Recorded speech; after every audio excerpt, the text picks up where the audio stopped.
성경과 시사 말씀드리겠습니다. 지금 여기 화면에 나오는 이 사진은 어디냐 하면은 이라크예요. 이라크의 PMF라고 그래서 우리말로는 인민동원군 그렇게 부릅니다만은 이런 사병 조직 비슷한 군벌들이 있어요. 근데 이 분들은 시아파예요. 그러니까 시아파 그러면 어디하고 가깝죠? 이란이 시아파잖아요. 그러니까 예전에 이란하고 이라크하고 전쟁도 하고 그래서 사이가 별로 좋지 않은데도 이 민병대, 인민동원군 이 군대들은요, 여기 보니까 67개가 있대요. 참 어마어마한 숫자죠. 몇천 명에서부터 몇만 명짜리 이런 군대들이, 이런 민병대가 67개가 있다. 근데 이들은 명목상으로는 이라크에 소속돼 있어요. 왜? 이라크 사람이니까. 그런데 실제로는 누구를 위해서 싸우느냐 하면은 이란의 IRGC 있죠. 이슬람 혁명 수비대의 명령을 받아서 거기 무슨 전투 보고 같은 것도 거기다가 하고 그러고 있었는 거예요. 이제 이슬람 국가를 격퇴하기 위해서 만들었다 그러는데 지금은 이란이 손에 쥐고 조정을 합니다. 돈을 대주는 거죠. 이란의 석유를 팔아가지고 이 IRGC가 이란 국부의 한 40% 절반 가까이를 이 IRGC가 쓰잖아요. 그러니까 이거를 가지고 이제 외국에다가 외국에 이제 지원하는 군대를 쿠두스군이라고 하잖아요. 쿠두스군 통해 가지고 돈을 대주고 훈련을 시켜주고, 그러니까 이들이 충성을 누구에게 하냐면 이라크에 충성하는 게 아니고 이란에 충성하는 거예요. 새로 이제 총리가 섰는데 그 총리는 친미예요. 미국에서 반미하는 총리 세우겠다니까, 그렇게 하면 경제 제재한다 막 이렇게 하니까 할 수 없이 몇 번 반미하는 총리를 내세웠다가 미국이 경제 제재한다니까 그러면 친미하는 사람 하라고, 별로 이름도 알려진 사람도 아닌데 그 사람을 총리로 세웠죠. 그러고 나서 보니까 이 사람이 이제 친미 행보를 하는데 이 67개 이 PMF 인민동원군을 전부 해체해라. 언제까지? 9월 30일까지 전부 해체하든지 무기를 반납하고 해체하든지 아니면 이라크 국방군으로 소속을 바꿔라. 이렇게 한 거예요. 그러니까 이란이 지금 미국하고 전쟁하고 있으면서도 이 발등에 불이 떨어진 거예요. 그래서 이란이 지금 어떤 조처를 했냐 하면은 이 사람 칸이라고 하는 사람이잖아요. 이 사람이 유명한 사람이죠. 쿠두스군 사령관인데 이분이 왜 유명하냐 하면 이분이 사람을 모아요. 헤즈볼라도 그 수장을 모았잖아요. 지하 몇십 미터 벙커에 거기서 오늘 회의가 있으니까 오시오. 그래서 다 모였어요. 근데 모였는데 이스라엘이 거기다가 벙커버스터를 떨어뜨렸죠. 그러니까 워낙 깊어서 그 벙커버스터 한 대 갖고는 걱정 없다. 위에서 폭격해봐도 소용없다. 이분들은 안심하고 그 밑에 들어가서 헤즈볼라 수장들이 모여가지고 이렇게 기다렸는데 기다려도 이 칸이 이 사람이 안 오는 거야. 이 사람이 왜 이 소집해 놓고 안 오는 거야. 그 기다리는 동안에 이 벙커버스터가 떨어져가지고 다 죽었잖아요. 하산 나스랄라인가요? 그래가지고 그 헤즈볼라 수장이 죽고 지금 헤즈볼라가 유명무실 아직까지 무력을 갖고 있긴 합니다만은 아주 그냥 어려워졌잖아요. 참수작전 됐잖아요. 근데 이 사람은 희한하게 그때 나타난다 그랬는데 무슨 일로 내가 오늘 바빠가지고 좀 늦겠다. 이런 식으로 얘기하고는 폭탄 떨어진다 하면 늦고 안 늦고 그런 게 아무 의미가 없죠. 이분은 이제 그런 분이에요. 그래가지고 이란에서도 이 사람은 간첩이다. 이 사람이 뭘 모아놓고는 그 모은 그 자리 가면은 사람이 다 죽고, 이번에 미국에서 참수작전 했잖아요. 2월 28일 날. 거기 한 40명 이란의 절대 군주 최고 높은 사람 하메네이도 죽고 거기 다 죽었잖아요. 모조리. 그런데 이 사람이 희한하게 그 자리에 안 갔어요. 그래서 이 사람은 간첩 아니냐 그러는데 어쨌든 이 사람이 그 IRGC 이슬람 혁명 수비대의 쿠두스군 외국을 지원하는 사령관이에요. 이 사람이 바그다드 이라크로 딱 간 거예요. 이라크로 가서 이제 뭐라 그러냐 하면 너희들 총리가 무장해제하라 그러지 무장해제하면 안 돼. 우리가 지금 전쟁 중이라서 제대로 지원은 못 하는데 전쟁 끝나면 우리가 돈을 또 지원해 줄 테니까 절대 헤어지지 말고 뭉쳐 있어. 이런 얘기를 가서 하는 겁니다. 근데 이제 이라크에서는 이 자이디라고 하는 이 사람이 총리가 됐는데 이 사람이 총리가 돼서 보니까 이 이라크 사람인데 이라크 공무원이고 이라크의 재판관이고 이라크의 국회의원인데 이 사람들이 이란에 하수인 노릇하고 있는 사람이 너무 많거든요. 그래가지고 군대를 동원해가지고요, 사람들을 체포했어요. 부패 혐의, 뭐 간첩 혐의 이런 식으로 체포를 했는데 몇 명을 체포했어요? 210명을 딱 체포를. 그러니까 이란, 친이란 세력을 전부 척결. 근데 이 자이디 총리는 정치에 대해서는 별로 들어온 지도 얼마 안 되고 알려진 분도 아닌데 어디서 이런 강단이 있고 이런 아이디어가 나왔는지, 그렇게 해서 친이란계를 쫙 정리하고 그 다음에 PMF 인민동원군은 전부 9월 30일까지 무장 해제하든지 우리나라 군대로 들어와라, 뭐 이렇게 선언을 한 거예요. 지금 근데 이란은 이라크에 지금 그 내전을 일으키려고 하죠. 너희들 그 무기 내려놓지 마, 거기 들어가지 마, 우리가 지원해 줄 테니까 끝까지 싸워, 버텨, 우리가 도와줄 때까지 버텨. 자, 이렇게 되면 9월 30일 지나면 이라크에서 어떻게 할까요? 해체 안 하고 버티는 인민동원군을 상대로 뭐 전쟁을 선포하고 이렇게 되겠죠. 그러면 내전이 벌어질 수도. 지금 이란이 이런 걸 하고 있는 거예요. 그 다음에 여기는 뭐냐면은 이란이 또 후티 보고 바브엘 만데브 그 홍해 가는 쪽 길목을 너희들이 책임져, 우리는 호르무즈 책임질 거니까, 뭐 이렇게 했잖아요. 그렇게 해가지고 후티가요, 바브엘 만데브 지나가는 사우디 뭐 상선이나 유조선도 막 공격을 하고, 또 아람코라고 정유시설 있잖아요. 그 정유시설을 폭격을 해가지고 지금 여기 이렇게 불이 나가지고 뭐 대단하게 지금 타고 있죠. 어마어마한 화재가 일어났어요. 그러니까 이란이 뒤에다 배후에 있는 거예요. 이들 보면 뭐 대단하잖아요.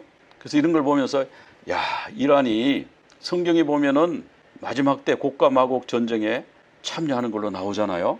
야, 그러니까 이게 이란이 우리가 볼 때는 뭐 이렇게 폭격하고 이러면은 흩어져서 국가 권력이 해체가 되고 민주주의 국가가 되고 뭐 이럴 것 같았는데, 지금 그 남은 이슬람 혁명수비대 세력들이, 강경파들이 딱 장악을 해가지고 미국하고 협상하는 것을 방해하고 지금 이렇게 나가잖아요. 그래서 하나님 말씀이 그 한 절 한 절이 그냥 그렇게 쓰여진 게 아니구나, 그런 걸 우리가 봐요.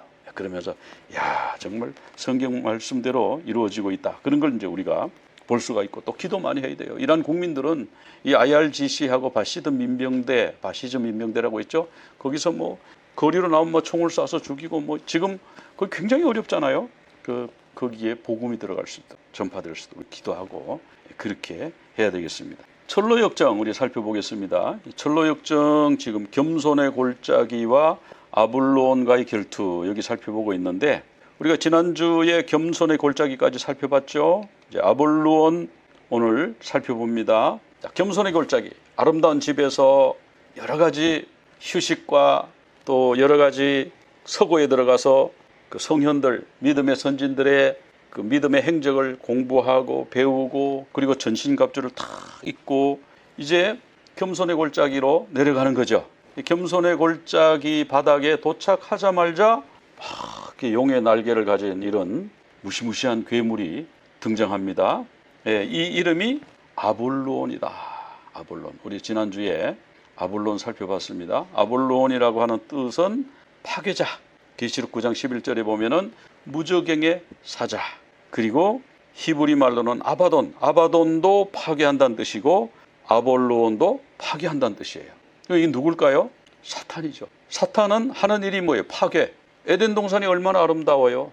하나님과 아담과 하와 사이에 아름다운 교제가 있고, 에덴 동산의 자연 환경이 아름답고 영적 환경이 아름답고, 하와와 아담이 서로 사랑하고 아름다운 가정을 이뤄가고 있는데, 거기를 딱 깨버린 자 누구? 파괴자 아볼론, 파괴자 사탄, 예뱀. 사탄의 특성은 파괴자다. 아볼론, 그 이름에 그대로 나옵니다. 그런데 여기 보면은 철로역정에 이 아볼론의 몸에 물고기 비늘이 있다고 그래요. 물고기 비늘. 그 왜 물고기 비늘이 촘촘하게 덮여 있다 그러냐면, 이거는 이제 설명을 했어요. 교만이라는 거예요. 사탄은 특징이 뭐예요? 교만이잖아요. 교만. 이사야 14장에 보면은 그가 처음에는 그룹이었어요.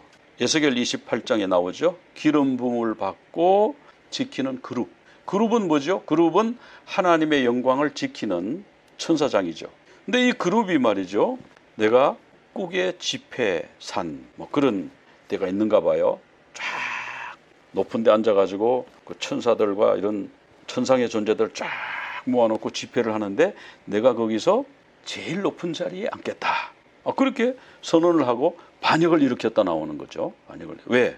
교만해지고. 나도 뭐 보니까 나를 따르는 자가 많어. 내가 인기가 보통이 넘어. 뭐 하나님하고 뭐 비등비등한 것 같은데 내가 노력하면 하나님보다 더 셀 것 같아. 내 군대가 더 많은 것 같아. 막 이런 교만한 마음이 확 들어왔죠. 그래서 높아지겠다고 하다가 스월의 맨 구덩이 맨 밑에 떨어졌다. 바로 사탄. 왜? 교만했기 때문에. 에스겔 28장에도 보니까 너의 모든 길에 완전하더니, 그러니까 뭐 정말 잘한 거예요. 모든 일을 완벽하게 잘하고 또 잘생겼어요. 천사장 또 음악을 담당했다고 그러잖아요. 목소리 이쁘지. 음악으로 사람들 그 천상의 존재들을 막 매료시키지. 지위도 높지. 그러더니 불의가 드러났다. 교만하여지고 범죄하고. 그래서 너 지키는 그루바. 그룹은 하나님의 영광을 지키는 존재라고 그랬죠. 너 지키는 그루바. 너는 하나님의 영광을 지켜야 되는데 네가 하나님의 영광을 도둑질하고 네가 하나님 역할을 하려고 그러는구나. 네가 하나님이 되려고 그러는구나. 그래서 그가 추락을 해요. 사탄에게는 물고기 비늘, 교만이 있다. 그 다음에 이제 사탄은 특성이 이제 미혹이죠. 미혹. 자, 온천하를 깨는 자. 계시록 12장에 보면 온천하를 깨는 자. 에덴 동산에서 아담과 하와를 깨었죠. 뱀으로 나타나가지고 동산의 실과를 정말 하나님이 다 못 먹도록 다 금지했느냐? 그러니까 다 금지한 거 아니고 하나만 금지했는데, 그러니까 그걸 왜 하나만 금지했을까? 한번 생각을 해봐. 그거 먹으면 너도 하나님처럼 돼. 그러니까 하와가 그걸 먹어본 거예요. 미혹하는 자. 근데 이 사탄이 전 세계를 다니면서 지금도 미혹하고 있잖아요. 이단에 빠져가지고 속임수에 빠져가지고, 또는 뭐 이단에 안 빠졌는데도 뭐예요? 그냥 눈에 보이는 거에 매료돼 가지고 눈에 보이는 뭐 무슨 감 나가는 거, 눈에 보이는 뭐 보석, 눈에 보이는 집, 눈에 보이는 자동차 뭐 이런 걸 갖기 위해서 사람의 목숨보다 그런 걸 더 소중하게 여기고 막 이런 일들이 막 일어나잖아요. 그 미혹을 받았어요. 근데 이 미혹의 역사는요, 가장 먼저 일어납니다. 인류 역사상 가장 먼저 일어난 사건이 뭐예요? 미혹 사건이에요. 유혹 사건. 하나님이 주실 거를 왜 못 먹게 하셨지? 한번 생각해봐. 이렇게 미혹하는 거예요. 그 이상하네. 하나님 왜 그걸 못 먹게 했을까? 그건 미혹이잖아요. 그런데 예수님이요, 주님 이 세상 끝날에 어떤 징조가 있겠습니까? 그랬더니요, 마태복음 24장 4절에 제일 먼저 너희가 사람의 미혹을 받지 않도록 주의하라, 이렇게 말씀하셨어요. 그러니까 이 세상 끝날의 마지막 때에 가장 먼저 등장하는 사탄의 시험, 그게 뭐냐 하면은, 종말의 징조, 그게 뭐냐 하면 미혹이라. 그래서 계시록 6장 1절 2절 거기에 첫 번째 말이 나오잖아요. 첫 번째 말을 딱 떼니까 첫 번째 말이 하나 나오는데 흰 말이잖아요. 흰 말을 타고 어떤 사람이 말탄자가 있는데 활을 가지고 있고 이기고 또 이기려고 한다. 그래서 이제 이거를 해석할 때 많은 분들이 이거 복음이다. 복음의 승리. 자, 우리가 몇 주 동안 계속해서 4가지 천년왕국설에 대해서 공부했죠. 복음의 승리를 계속해서 강조하는 그룹이 어느 그룹이었죠? 후천년설 그룹. 우리가 복음을 계속해서 이기고 또 이기고 이기고 또 이기고 흰말 타고, 복음이 흰말이라 이거죠. 그렇게 전하면 세상이 좋아진다. 그렇게들 풀기도 하고 그랬잖아요. 그런데 예수님이 말씀하신 종말의 징조 중에 첫 번째가 미혹이라 그랬고, 에덴 동산에서 첫 번째 사건이 미혹 사건이잖아요. 거기하고 연결시켜 보면 이 흰말은 미혹이네, 사람의 미혹이네, 이렇게 생각하시면 그냥 자연스럽게 풀리잖아요. 어렵게 생각할 거 없죠. 다른 성경 구절하고 연결이 그냥 척척척 맞아 들어가지 않습니까? 그래서 미혹이다. 자, 다른 특성이 몇 가지가 더 있는데 이거는 이제 다음 주에 또 살펴보도록 하겠습니다. 하나님 말씀 살펴보겠습니다. 81주년 광복절이 이제 막 지났죠. 그래서 오늘 하나님 말씀 에스더 9장 31절 제가 봉독해 드리겠습니다. 정한 기간에 이 부림일을 지키게 하였으니 이는 유다인 모르드게와 왕후 에스더가 명령한 바와 유다인이 금식하며 부르짖은 것으로 말미암아 자기와 자기 자손을 위하여 정한 바가 있음이더라. 오늘 이 말씀에 보면 부림일, 요즘 말은 이제 부림절이라고 하는데 부림절을 지켰어요. 이 부림, 푸르에서 왔는데요. 푸르가 뭐냐면 주사위, 주사위들, 부림, 복수형 주사위들. 이게 왜 이런 주사위 얘기가 여기 나오냐 하면은 에스더서에 보면은 이제 하만이 유대인들을 전부 몰살시키려고 마음의 작정을 했잖아요. 그래가지고 자기가 믿는 신한테 이제 기도를 합니다. 그러면서 이 주사위를 던질 테니 좋은 날짜를 선정해 주세요. 이렇게 해서 주사위를 던져가지고 날짜를 줘. 그래서 그 날짜를 거기서 주사위로 받아놓고는 천국에다가 방을 내려보내가지고 몇 월 며칠 날 유대인들을 전부 끌어내서 다 죽이고 재산을 다 몰수해라. 이렇게 방을 내렸잖아요. 명령을 내렸잖아요. 왕의 의인을 찍어가지고. 그러니까 모르드게가 이제 우리 유대인들 다 죽었다. 그래가지고 막 베옷을 입고 막 금식하면서 막 기도했죠. 그러니까 에스더가 왜 그러시냐고. 이런 일이 있다 그러니까 내가 왕한테 아직 나가지 않은 지가 한 달이 넘었는데 갈 수가 없어요. 가면 죽어요. 호를 여기처럼 안 내밀면 그건 죽은 목숨이에요. 모르드게가 뭐라 그럽니까? 야, 네가 혼자 왕궁에서 화를 면한다고 생각하지 마. 만약 네가 도와주지 않아가지고 우리 유대인들이 뭐 다 죽게 되고 그럴 것 같지만 하나님이 다른 길을 내실 거다. 그러니까 너 혼자 왕궁에서 잘 산다고 생각하지 마라. 그래서 에스더가 3일 금식기도 선포하고 자기가 3일 금식하고 죽으면 죽으리다. 나갔는데 왕이 금호를 안 내밀었어요. 왜 허락 없이 왔느냐 하면 끌려나가서 죽는 거예요. 그래서 죽으면 죽으리라 하고 나갔더니 왕이 호를 착 내밀었잖아요. 여러분 이거 잘 아시는 내용이잖아요. 그런데 여기서 유대인을 죽이려고 하는 사람의 이름이 누구냐면 하만인데 그 사람의 민족 배경이 어디냐 하면은 아각 사람. 아각 사람은 누구냐 하면은 아말렉의 왕이에요. 아말렉의 왕족. 아말렉 왕 아각의 후손. 그 왕의 후손이 하만인데 하나님이 사울 보고 사울이 초대 이스라엘 왕이잖아요. 아말렉을 모두 쳐서 그 왕까지 다 죽이라 그랬는데 사울이 왕을 안 죽였어요. 왜 그랬을까요? 가봤더니 재산이 너무너무 많아. 황금보화가 너무 많아. 그리고 거기 그 가축들이 우리 이스라엘의 가축보다가 훨씬 살이 찌고 맛있게 생겼고 가축도 너무 많고 이걸 칼로 다 쳐 죽이라니 이건 너무 아깝다. 이 보석을 왜 버리고 불태워? 이걸 그냥 가져가면 될 텐데. 근데 이 아각이 말이죠. 사울 왕이시여, 우리가 이거 다 드릴 테니까 목숨 살려주십시오. 사울이 가만 생각하면 이걸 다 그냥 준대요. 그래서 그걸 받고 아각을 살려줬죠. 그걸 살려준 결과가 뭐예요? 나중에 바사국에서 유대인들이 포로로 끌려와가지고 바벨론 지나서 지금 바사국, 페르시아, 지금 현재 이란입니다. 거기 흩어져 살고 있는데 유대인들을 몽땅 죽여라. 우리 원수. 이렇게 되는 거 아니에요. 그러니까 사울은 재산 때문에 하나님의 명령에 불순종하고 모르드게는 사울이 했어야 될 그 일을 지금 하는 거예요. 그런데 모르드게는 재산 하나도 필요 없어요. 하만과 그 일당을 죽인 거예요. 그래서 하나님의 소원을 풀어준 사람이 바로 모르드게예요. 그럼 하나님은 왜 아말렉을 그렇게 싫어하셨냐 하면은 출애굽기 17장에 보면은 이스라엘 백성들이 출애굽해가지고 나오는데 이 아말렉 쪽이 뒤로 와가지고 이스라엘 후미를 쳐가지고 많은 사람들이 죽거나 다치거나 뭐 이런 일이 있었단 말이에요. 그러니까 거기서 모세가 산 위에 올라가서 손 들고 하나님께 기도하고 여호수아는 백성을 끌고 나가서 싸웠잖아요. 손을 높이 들면 이스라엘이 이기고 손이 힘이 들어가지고 내려오면 이스라엘이 지고. 그러니까 아론과 훌이 팔을 이렇게 높이 들어가지고 하루 종일 있었더니 끝까지 싸워서 이겼다. 그리고 거기가 여호와 니시 아니에요? 그러니까 하나님이 대대로 내가 아말렉과 더불어 싸우겠다. 아말렉을 내가 반드시 없이하여 천하에 기억하지도 못하게 하리라. 그래서 이 천하에 기억도 못하게 하라고 하나님이 이스라엘에 왕이 생기니까 그 왕에게 그 명령을 처음으로 줬는데 그 왕은 그 명령을 거역했다. 왜?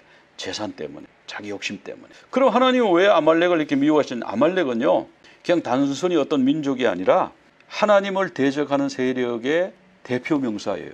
아말렉 그럼 지금 없어졌냐? 물론 이 민족은 없어졌죠. 그런데 여전히 아말렉이 존재해요. 그건 뭐냐면 하나님을 대적하는 사람들이 존재하잖아요. 그런 세력들이 존재하잖아요. 그러니까 하나님이 그 하나님을 대적하는 세력들에 대해서 대대로 계속 싸우실 수밖에 없죠. 예수님 재림하실 때 아말렉은 하나님을 대적하는 세력이에요. 그래서 하나님을 대적하는 세력으로부터 죽어가는, 민족을 살리는, 민족을 해방시키는 이런 일이 바로 에스더서의 주제잖아요.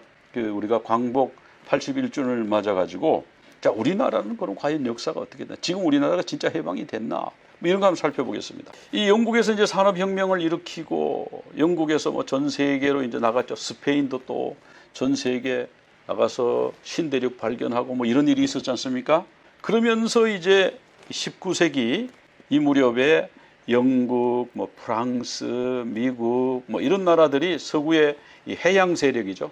해양 세력들이 신대륙도 발견하고 거기도 뭐 점령하고 뭐 쭉 오면서 이제 인도라든지 중국이라든지 이 극동 지역에 있는 일본, 우리나라까지 진출을 해서 이제 무역하자. 왜 무역해요?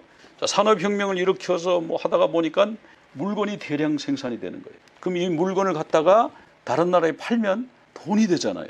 그 무역이 벌써 그 잉여 뭐 공산품 더 많이 생산해서 대량 생산해서 이제 판매하는 그런 일들이 그때부터 생기기 시작한 거예요. 그래가지고 이제 중국을 먼저 시작을 합니다. 중국이 인구가 많으니까 야, 여기 물건 팔 거 많고 여기 돈 엄청 번다. 그래가지고 영국이 중국을 이제 홍콩도 점령하고 뭐 이렇게 하면서 나중에 아편 전쟁도 하고 이러면서 중국을 이제 개방을 시키잖아요. 그래서 우리 물건 사 뭐 이렇게 됐잖아요. 그다음에 또 영국이라든지 미국이라든지 뭐 이런 나라들이 일본에 이제 또 갔어요. 일본에 가가지고 자, 너희들도 개방해. 개방해서 우리하고 외교 관계를 맺고 물건을 사. 우리 물건을 사. 그랬는데 일본이 처음에는 그 말을 안 들었어요. 우리나라처럼 쇄국 정책을 했어요. 그런데 1853년에 흑선 시커먼 군함이 딱 일본 항구에 들어왔는데 야, 그 대포 소리 꽝꽝 하는 소리 들어보니까 우리 지금 못 이겨. 그러니까 일본은 이제 알아서 낀 거예요. 알아서. 그래서 미국하고 화친 조약을 맺습니다. 그리고 메이지 유신을 일으켜가지고 일본의 산업이 갑자기 급속도로 발전해요. 물론 뭐 그전에 스페인이라든지 영국으로부터 여러 가지 무기라든지 문명을 받아들였고요. 또 그때 메이지 유신 때 많은 사람을 유학 보냈대요. 영국에 유학 보내고 뭐 미국에도 보내고 해가지고 서양 문물을 좀 배워오라고 뭐 이런 자세로 해서 나라가 급속도로 성장을 하고 국력이 강해졌죠. 자, 조선에도 와가지고 뭐 영국도 그러고 프랑스도 그러고 미국이 나라를 개방해라, 항구를 빨리 열어라, 그리고 우리 물건을 사고 우리하고 외교 관계를 맺자 이러는데 우리는 그때 대원군이 딱 우린 절대 못 열어. 그래가지고 열지를 않았죠. 그러니까 막 프랑스 군대도 오고 뭐 그 와봐야 그냥 배 한 대가 오는 거죠. 그 멀리서 프랑스에서 그 멀리 미국에서 뭐 얼마나 대단한 군대가 뭐 몇만 명씩 올 수가 있는 거 아니죠. 그죠? 몇백 명, 몇십 명 이렇게 함선을 몰고 이제 왔는데 1866년에는 이제 대동강에 이제 평양을 향해서 미국 배죠. 제너럴 셔먼호가 올라왔죠. 잘 올라오다가 배가 안 움직이는 거예요. 보니까 물이 썰물 있어가지고 물이 쫙 빠져가지고 모래톱에 배가 군함이 걸린 거예요. 그러니까 이때 조선의 군대가 불화살을 막 쏘고 막 해서 배에 불이 났어요. 거기 이제 있던 사람들이 다 내렸잖아요. 그러니까 막 죽이고 뭐 이랬는데 거기에 배를 타고 간 사람이 누구냐면 영국 사람이에요. 토마스 선교사. 이분은 중국에 와서 뭐 선교도 하고 이러고 있었는데 이분이 중국에 있으면서 한국에 선교하러 몇 번 들어왔어요. 그래가지고 이분이 한국말을 조금 배웠어요. 그래서 통역관 겸 선교사로 이 배를 타고 왔는데 그만 배가 모래톱에 좌초가 돼가지고 배에 공격을 받아가지고 배에 불이 났으니까 이분이 그 한문 성경을 가슴에 안고 대동강물에 뛰어내립니다. 그래서 그 한문 성경을 강가로 들고 나와서 자 이거 읽고 야소 믿으라고 막 전해줍니다. 그리고 결국 이 사람은 죽었어요. 순교당했죠. 근데 이 한문 성경을 받았던 사람 중에서 예수 믿는 사람이 실제로 생긴 거예요. 평양의 장대현 교회가 원래 여관이었어요. 그 여관에 그때는 종이가 너무 귀했잖아요. 이 한지 좋은 한지에 뭐 한문으로 글씨를 쓴 이 성경을 받아가지고 그걸 벽지로 쫙 발랐는데 그 선교사가 거기 와 보니까 이거 성경 말씀이거든. 그래서 그걸 사가지고 장대현 교회를 만들었잖아요. 자, 그래서 미국 함선 하나가 그렇게 됐지요. 그 다음에 또 미국 함선이 왔는데 뭐 조선군이 워낙 격렬하게 저항을 하니까 미국 배도 그냥 떠났어요. 철수해 버렸어요. 그 쇄국 정책이 어떤 면에서는 성공한 것처럼 보여요. 근데 이게 성공이 아닌 거예요. 일본이 미국이 강제로 개항을 했잖아요. 흑선을 딱 가져와서 위협을 딱 하니까 일본이 알아서 손들고 화친조약 맺었잖아요. 그러니까 우리도 조선에게 그 방법을 써야 되겠다. 그래가지고 운요호라고 뭐 우리 한국말로 운양호 뭐 이렇게 부르는 것 같은데 강화도로 온 겁니다. 근데 조선군이 또 뭐 화살 쏘고 뭐 그랬을 거 아니에요? 그러니까 우리 배를 공격해 이래가지고 이제 일본 군대가 상륙을 하고 강화도 조약을 맺고 이런 불평등 조약을 강제로 맺은 거예요. 그래서 이제 일본 상인들이 들어와가지고 막 쌀도 사가지고 뭐 이렇게 매점 매서 고리로 팔고 뭐 이렇게 하면서 이 쌀이 지금 굉장히 불안정하게 된 거예요. 그때 또 가난할 때잖아요. 근데 이제 그 정치하는 사람들 주로 여기 보니까 뭐 그 동학운동 일어났던 곳 고부라든지 뭐 이런데 거기 있는 탐관오리들이 그냥 세금을 강하게 먹이고 뭐 이렇게 하는 바람에 동학도 일어나고 또 이모군란 뭐 그 구식군대라고 차별하고 거기다가 뭐 모래 섞어서 주고 뭐 이러니까 이제 막 굉장히 나라가 복잡해지는 거예요. 거기 이제 개화파가 있고 수구파가 있잖아요. 자, 우리도 저런 일본이 하는 거 보니까 우리도 저 문명을 받아들여 가지고 우리도 신식으로 해봐야 돼. 막 이런 사람도 있고 어떤 사람은 아니 그럴 수 없어 이런 사람 있고 나라가 그렇게 지금도 복잡한데 그때는 얼마나 복잡했겠어요? 갑신정변 뭐 이런 일도 일어나고 동학운동도 일어나고 이 동학운동이 이제 서학의 반대 개념이에요. 서학은 주로 기독교 문명이잖아요. 기독교 문화가 들어와서 뭐 선교사가 뭐 교회 세우고 이런데 아니 우리는 우리 것이 좋은 것이요. 뭐 이렇게 해가지고 동학농민운동이 일어나고 뭐 갑오개혁 뭐 이런 여러 가지 일들이 있습니다. 그런 와중에 청나라 중국 군대가 우리나라에 이제 들어온 거예요. 중국은 어떻게 생각하면 우리나라를 자기네 속국으로 생각한 거예요. 시진핑이 지금도 그런 생각 갖고 있잖아요. 미국 가서 그 코리아, 사우스 코리아, 노스 코리아 그 원래 우리 옛날에 중국 땅이었다고. 중국의 그 속국이었다고. 뭐 그런 식으로 이 사람들은 생각하잖아요. 그러니까 중국이 여긴 우리 땅이야. 그렇게 해서 진주하고. 그러니까 또 일본이 왜 그래? 우리하고 조약을 맺었어. 조선이 평등한 나라야. 너희들 속국이라고 그러지 마. 여긴 자유로운 나라야. 우리하고 무역을 해. 뭐 이렇게 해가지고 청일전쟁 붙었는데요. 일본이 서구 문명을 받아들여가지고 무기가 훨씬 좋아요. 청나라 총은 땅 쏘고 또 총알을 갈아넣고 땅 쏘고 이러는데 일본 총은 한 번에 5발씩 쐈대요. 따다다다. 그러고 갈아넣고 따다다다. 이러니까 전쟁이 안 되죠. 그 청나라가 졌어요. 져가지고 지금 여기 보면은 뭐 그 여순반도, 요동반도 있죠. 요동반도 뭐 이런데 대만 이런 데도 다 일본이 점령하고 이렇게 돼 보니까 자 이때 우리나라에 이제 고종이 고종이 왕이었잖아요. 이 고종이 이 청나라가 일본한테 줘. 근데 우리는 일본한테는 갈 수 없어. 그래서 어디로 갔냐면은 러시아 공사관 거기로 피나. 그걸 아간파천이라고 그러잖아요. 그러면 이제 러시아하고 일본하고 붙게 되는데 러시아가 뭐 큰 나라고 하니까 이기겠지. 어림도 없었죠. 일본이 이기겠지. 그게 우리나라가 계속해서 뭔가 이렇게 좀 판단을 잘 못한 겁니다. 일본이 이렇게 막 크고 있는 물론 뭐 우리나라가 일본의 지배를 받았으니까 일본에 대해서 굉장히 감정이 안 좋은 거는 맞는데요. 거기 우리가 판단을 잘못한 것도 있어요. 자, 일본이 저렇게 받아들여서 저렇게 발전을 해. 그럼 우리도 서양 문물을 뭐 미국하고 하든지 영국하고 하든지 해가지고 일본 이상으로 발전시켜야지. 뭐 그랬으면 우리가 한일 합방 안 당했겠죠. 그런데 청나라에 의존했어요. 동학 농민운동 일어나니까 청나라 보고 와서 진압해 주시오. 우리의 상국 아닙니까? 좀 진압해 주세요. 그리고 청나라가 그 빌미로 들어오니까 일본 군대가 우리도 들어가야지. 이렇게 해서 청일전쟁이 생겨버렸잖아요. 그 다음에 일본이 이기니까 일본은 싫어. 그 우리가 러시아한테 가야지. 그러니까 러시아하고 일본하고 긴장이 생기죠. 여긴 우리가 지금 외교관계 맺고 지금 우리가 지금 공들여가지고 시장을 지금 개척해놨는데 갑자기 왜 러시아가 관여를 하지? 이래가지고 또 러일전쟁이 붙었잖아요. 근데 러일전쟁에서 일본이 이겨버린 거예요. 그래가지고 1905년도에 을사늑약이 생긴 거예요. 그러니까 우리가 생각할 때는 뭐 그냥 일본이 나빠, 일본 을사늑약도 하고 뭐 한일합방도 하고 물론 일본이 그렇게 했지만 거기서 우리나라가 판단을 잘 못해서 국제 정세를 못 읽어서 자꾸만 지는 쪽으로 배팅을 했다 이게. 청나라한테 원조 요청하고 원군 보내달라고 그러고 러시아 보고 도와달라고 그러고 그 일본이 왜 우리가 도와준다는데 왜 자꾸 다른 나라를 끌어들여 이렇게 가지고 일본이 굉장히 그 강한 나라가 됐잖아요. 그때는 해양 세력이 굉장히 강했잖아요. 결국 이제 한일 합방하게 돼. 그 일본이 식민 통치하게 돼. 이렇게 이제 흘러가는 거예요. 1919년에 3.1 독립운동이 일어났고요. 3.1 독립운동 이거 일어날 때에 우리 기독교 지도자가 16명이죠. 33인 중에 절반이 기독교 지도자. 그리고 15명이 천도교 교도들이에요.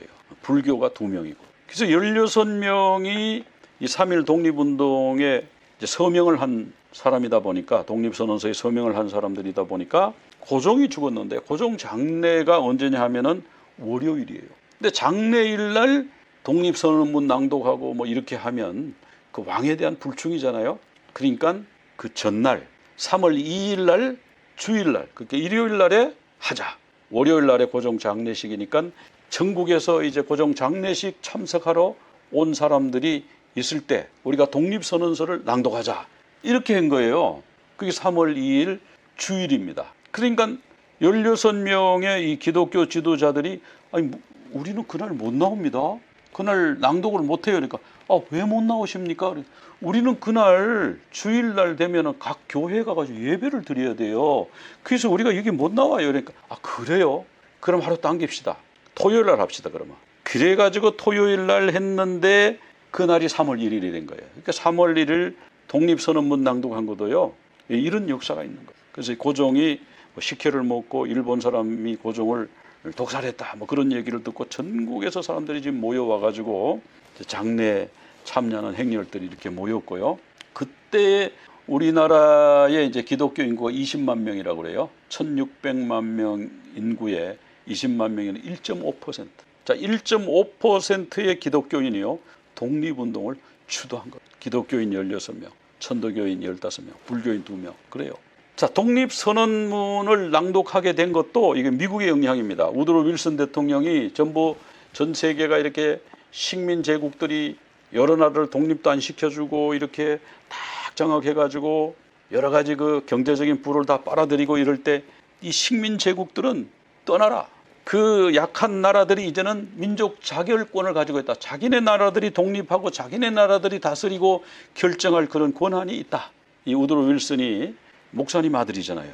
기독교인이잖아요. 그러니까 하나님으로부터 천부적으로 부여받은 이런 권리가 있는데 이 권리를 나라마다 사람들마다 되찾아야 된다. 뭐 그렇게 해서 민족 자결을. 그리고 우리나라도 가면 보니까 우리나라도 그러면 일본이 지금 밑에 있는 게 아니라 우리 자결을 주장해야 되겠네. 독립선언을 해야 되겠네. 그렇게 하면서 이게 이제 임시정부 수립이 되게 됐고요. 그리고 이제 일본하고 미국하고 진주만 폭격 사건으로 전쟁이 붙어서 원자 폭탄을 8월 6일 1945년 8월 6일에 떨어뜨리고 8월 9일에 또 떨어뜨리고 이렇게 해서 일본이 항복을 했잖아요. 그러니까 우리가 뭐 잘 싸워가지고 독립하고 그런 게 아니에요. 우리나라에 찾아온 독립은요 그냥 선물이에요. 선물. 미국이 일본을 무너뜨리고 그래서 우리가 미국이 또 우리나라에 민주공화국을 세우게 해줬잖아요. 소련은 북한에다가 공산주의 나라를 세웠고 그랬잖아요. 그래서 원래는 남한과 북한을 합쳐서 한반도 전체의 민주공화국을 만들자 이렇게 됐는데 북한 사람들 지금은 이제 그 사람들이 정반대로 얘기해요. 미국이 자꾸 남한을 갈랐다는 아니에요. 미국은 남북한 합쳐서 유엔에 권한을 줘가지고 유엔군이 들어와가지고 유엔 그 임시위원단 유엔 한국 임시위원단이라고 그분들이 들어와가지고 한반도 남한과 북한의 전체 통일된 정권을 세우고 거기에 투표를 해야 되겠다 했는데 소련하고 조선인민민주주의공화국 북한에 있는 공산당들이 우리는 같이 못해 이렇게 된 거예요. 이게 진실입니다. 역사적 진실. 이거를 왜곡해서 이상하게 가르치고 있는 분들이 너무 많아요. 그래서 미국은 할 수 없이 유엔하고 힘을 합쳐가지고 남한에만 민주공화국을 세운 겁니다. 그러니까 8월 15일 날 정부가 탄생했죠. 대한민국 정부. 북한은 좀 더 늦었어요. 9월 9일 날 조선인민민주주의공화국. 거기는 김일성, 이 남쪽에는 이승만 대통령. 이렇게 된 거잖아요. 그렇게 하고 미군은 뭐예요? 즉시 철수합니다. 4만 명이 들어와 있던 미군이 그 해에 7,500명으로 줄었어요. 그리고 그 다음 해에 다 완전히 다 빠져나갔어요. 군사고문단 몇백 명 놔두고 전부 빠져나갔어요. 그렇게 하고 미국은 어떡합니까? 이제는 우리는 한국은 독립을 시켜줬으니까 에치슨 라인이라고 그래가지고 일본, 필리핀 이런 쪽으로 해서 우리가 방어선을 구축하겠다 이렇게 발표를 했잖아요. 그러니까 북한하고 소련에서 볼 때 미국이 철수했네. 철수하고는 여기는 방어선 밖이라고 그러네. 그러니까 밀고 내려온 거죠. 이게 역사적 팩트예요. 그래서 우리가 해방이 되긴 됐는데 6.25 전쟁이 일어나고 그래서 또 6.25 전쟁을 통해 가지고 한국이 완전히 다 남한이 통일을 하든지 북한이 통일을 했으면 우리는 신앙의 자유도 없고 지금 북한처럼 그렇게 살게 됐겠죠. 다른 건 생각할 수가 없죠. 지금 북한 모습 보면 알죠. 만약에 북한 중심으로 통일됐으면 우리 지금 김정은 밑에서 살아가는 거예요. 그런데 우리 남한이 북한을 완전히 다 접수하고 했더라면 북한도 잘 사는 나라가 됐겠죠. 근데 어쨌든 이게 두동강 났는데 두동강 나서 김일성을 중심으로 한 북한에서는 이승만이 분단의 원흉이다. 미국이 분단의 원흉이다. 끊임없이 흑색선전을 하는 거예요. 공산주의는 계속해서 반복해서 세뇌하면 사람들이 믿게 돼 있다. 이렇게 생각하는 사람들이니까 그게 그 사람들 교리니까 계속해서 세뇌. 지금 우리나라에 그런 주장을 하고 거기에 동조하는 사람이 얼마나 많습니까? 우리가 절반씩 해방이 돼서 나눠졌고 그리고 정신적으로도 완전히 해방됐다고 할 수가 없잖아요. 여전히 그런 8월 15일 1945년 독립했다는 거 해방했다는 그 자체를 인정 안 하고 자꾸만 그 전에 뭐가 자꾸 있다고 그러고 대통령조차 그렇게 말하고 그랬었잖아요. 그러니까 이게 진정한 해방이냐. 몸이 홍해를 건너서 출애굽했다고 그게 진짜 출애굽한 거냐. 그 말이죠. 성경에 보면요. 바벨론에서 나와라. 나왔어요. 애굽에서 나와라. 나왔어요. 내 백성을 내보내라. 그래서 나왔어요. 나왔지만 그 애굽에 있을 때 먹었던 그 고기, 그 부추, 마늘 그게 먹고 싶다는 거예요. 그래서 애굽으로 돌아가자는 거예요.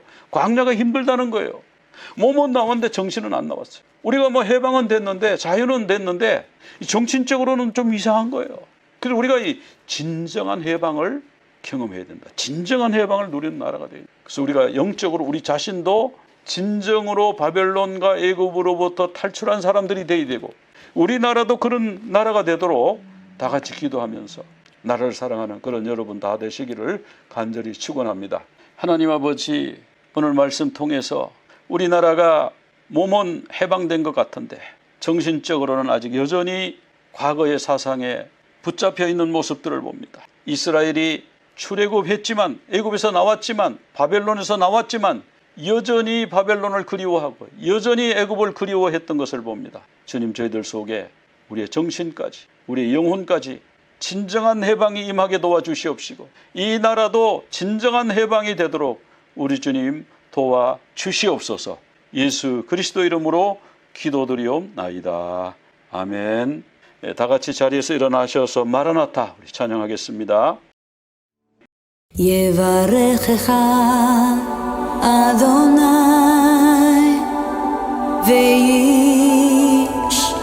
וישמרך יאר אדוני פניו אליך והוניקה יישא אדוני פניו אליך ויעשה לך שלום ויעשה לך שלום יברכך